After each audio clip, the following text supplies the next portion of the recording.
स्वागत है आप सभी का। उम्मीद है कि आप सब अच्छे होंगे। दोस्तों, चाय व्यापार करने के लिए एवरी ईयर बहुत ज्यादा लोग कोशिश करते हैं कि इस व्यापार को करने के लिए ज्यादा से ज्यादा जानकारी, ज्यादा से ज्यादा मालूमात हासिल करें ताकि वो चाय व्यापार कर पाए। और यह हर बिजनेस के साथ होता है कि इंसान उसकी जानकारी लेने की हमेशा से कोशिश करता है जिस व्यापार को वो करना चाहता है। अब जानकारी लेने में और प्रैक्टिकल काम में क्या अंतर होता है, आज इस वीडियो के थ्रू मैं आपको बताऊंगा। अक्सर जब भी कोई बिजनेस स्टार्ट करने का निर्णय लेता है तो उसके दिमाग में यह आता है कि वो उसकी जानकारी को, वास्तविकता के आधार की जानकारी को वो इकट्ठा करे।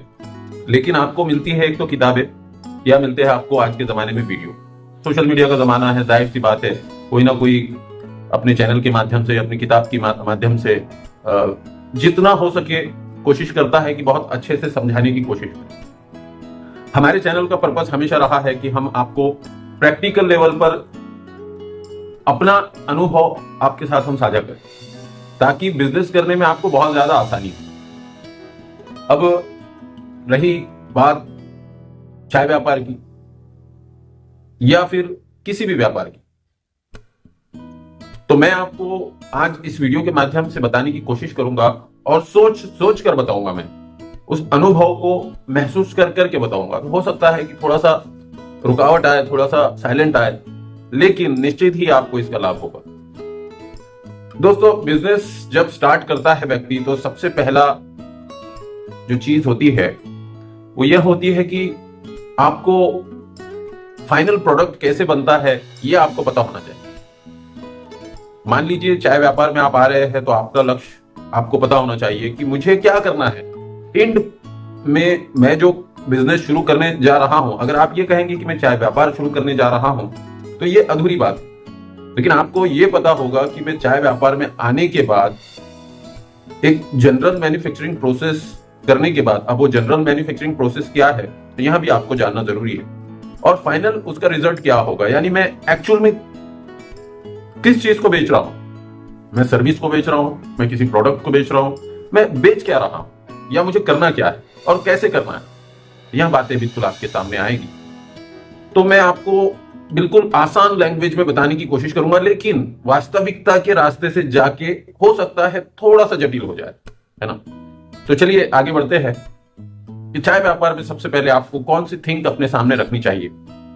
पहली जो चीज आती है आपके सामने, अगर आप बिल्कुल फ्रेश है तो आपके दिमाग में यह बात आती है कि चाय कहां मिलेगी, सबसे अच्छी, सबसे किफायती दामों में चाय कहां मिलेगी।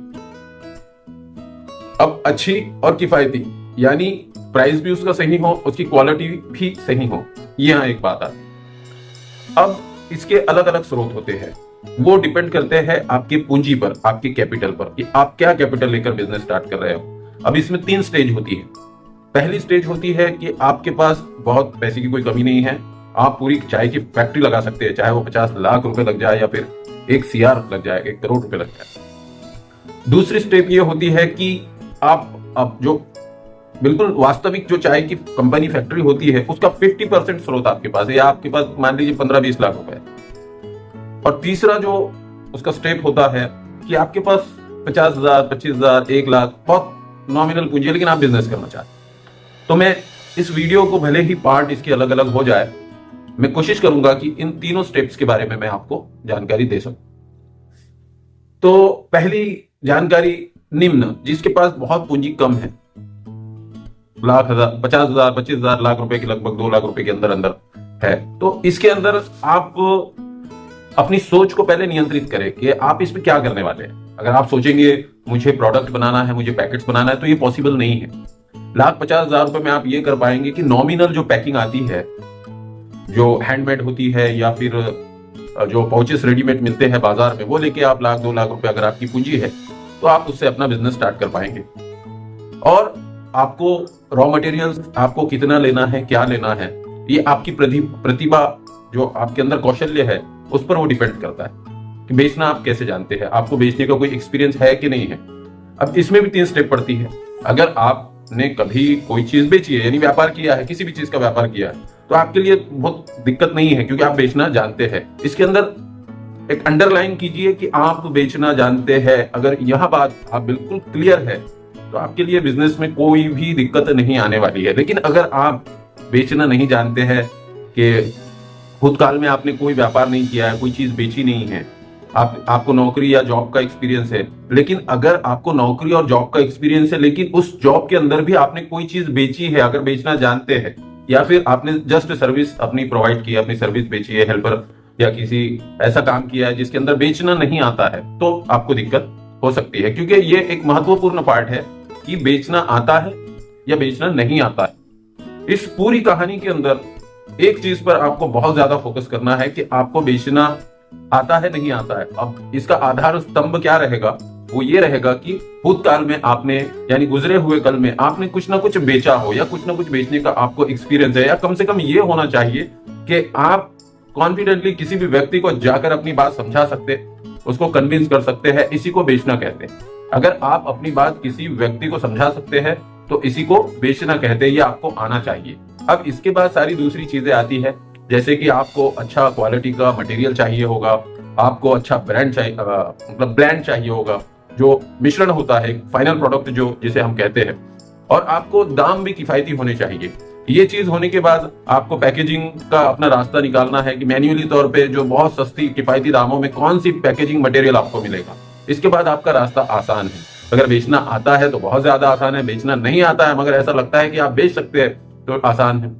लेकिन आपको बिल्कुल इस बात का बिल्कुल समझ ही नहीं आ रहा है कि यार मुझे तो पता ही नहीं बेचते कैसे है और कैसे बेचेंगे, या फिर आप बस यूं ही बाजार में निकल के इस बात की परवाह किए बिना कि आपको बेचना आता है नहीं आता है, भूतकाल में आपने बेचा है नहीं बेचा है, कहीं जॉब की है उसमें बेचने का काम किया है नहीं किया है, और इस बात पे आप मंथन किए बिना डायरेक्ट आगे बढ़ते हैं, तो आपको दिक्कत होगी, बहुत दिक्कत होगी। इसलिए आपके लिए जॉब ही बेहतर है, आप बिजनेस के चक्कर में ना पड़े।